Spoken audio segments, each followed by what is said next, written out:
गिलहरी पर प्रभु राम की कृपा।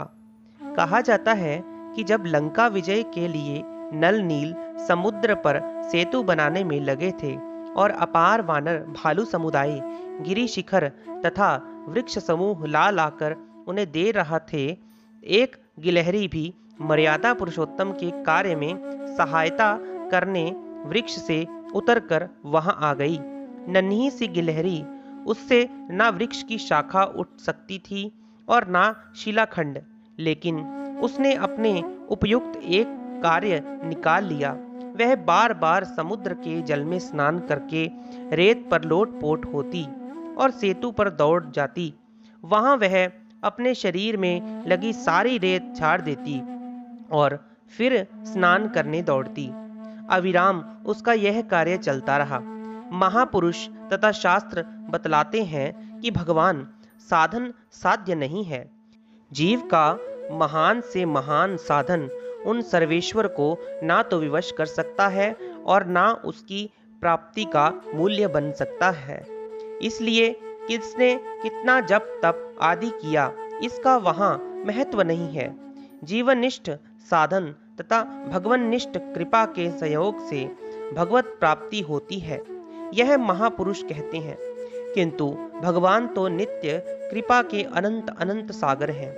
जीव अप्रमत्त होकर अपनी शक्ति का पूरा उपयोग करके सच्ची श्रद्धा तथा प्रीति से जब साधन करता है, वे करुणा वरुणालय प्रसन्न हो जाते हैं।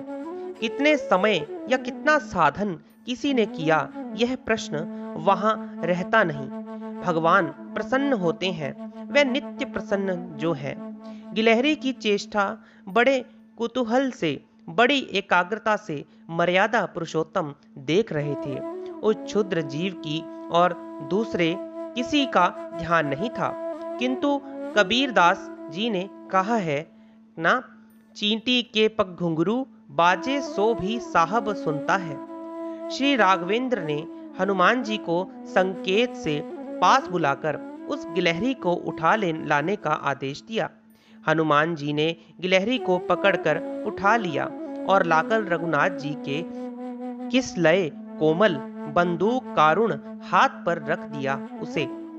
प्रभु ने उस नन्हे प्राणी से पूछा, तू सेतु पर क्या कर रही है थी?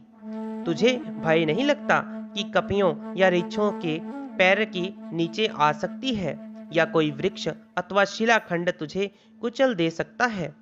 गिलहरी ने हर्ष से रोम फुलाए पूंछ उठाकर श्री राघव के कर पर गिराई और बोली, मृत्यु दो बार तो आती नहीं।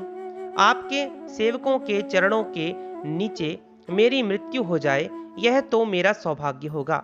सेतु में बहुत बड़े बड़े शिलाखंड तथा वृक्ष लगाए जा रहे हैं। बहुत श्रम करने पर भी नल नील सेतु को पूरा समतल नहीं कर पा रहे हैं। ऊंची नीची विषम भूमि पर चलने में आपके कोमल चरणों को बड़ा कष्ट होगा।